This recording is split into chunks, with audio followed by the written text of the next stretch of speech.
लोकसभा चुनाव से पहले भाजपा की मास्टर चाल, मराठा वोट रोकने के लिए कर लिया प्लान तैयार। शिवसेना वर्सेस शिवसेना देखने के बाद अब महाराष्ट्र में दिखेगा ठाकरे बनाम ठाकरे। अमित शाह के सामने मनसे का दावा, दक्षिणी मुंबई और शिरली पर होगी डील।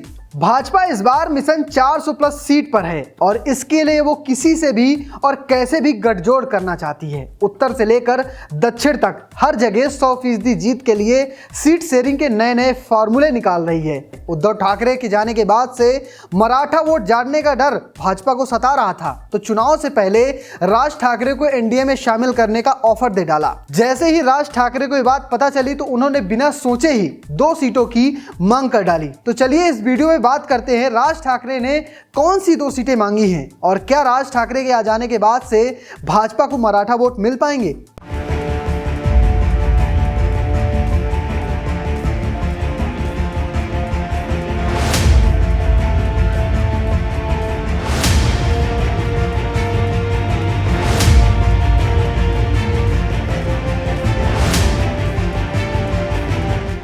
राज ठाकरे ने पहली ही बैठक में अपनी मंशा साफ कर दी है और बता दिया है कि उन्हें महाराष्ट्र में 2 सीटें चाहिए। इनमें दक्षिण मुंबई और साथ साथ शिरली शामिल है। तो इस वीडियो में आगे बढ़ने से पहले आप देख लीजिए इन दोनों सीटों के क्या हैं जाति समीकरण और पुराने परिणाम। अगर बात दक्षिण मुंबई सीट की करें तो यहाँ से 2014 के बाद से शिवसेना का कब्जा है। अरविंद गणपत सावंत यहाँ से सांसद हैं और वो शिवसेना से हैं। 2014 और 19 में उन्होंने कांग्रेस के प्रत्याशी रहे मिलिंद देवड़ा को हराया था, लेकिन इससे पहले 2004 और 9 में यहां से कांग्रेस जीती थी और उस वक्त सांसद थे मिलिंद देवड़ा। 2009 में मिलिंद देवड़ा ने मनसे के प्रत्याशी को यहां पे हराया था। अगर बात करें इस सीट के जाति समीकरण की तो यहाँ हिंदू का लगभग 70% है, मुस्लिम आबादी 20% है और हिंदू आबादी में ही SC/ST करीब 7.6% है। हिंदुओं में जो ज्यादा संख्या है वो है मराठा की, इसलिए यहाँ से शिवसेना का परचम बुलंद है। ये तो बात हो गई दक्षिणी मुंबई की। अगर बात करें शिरली सीट की तो ये सीट 2008 के परिसीमन के आधार पर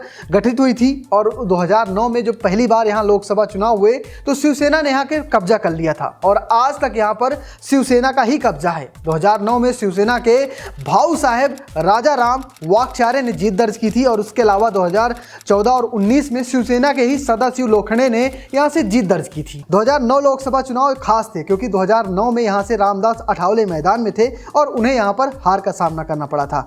जहां तक अगर बात करें विधानसभा सीटों की, चूंकि यहां पर 6 विधानसभा सीटें हैं और इनमें जो ज्यादातर दबदबा है वो कांग्रेस और एनसीपी का है। हालांकि लोकसभा में शिवसेना भारी पड़ जाती है। अगर शिरली का जाति समीकरण देखें तो यहाँ 90% हिंदू हैं और हिंदू में से मैक्सिमम मराठा हैं। अगर इसके अलावा मुस्लिम आबादी देखें तो वो हैं 6.7%। यहाँ लेकिन SC/ST वोटों का आंकड़ा बहुत ज़्यादा है, वो है करीब 26.2%। तो दिखाता है कि यहाँ पर मराठा वोट के साथ साथ SC/ST वोट भी काफ़ी ज़्यादा है।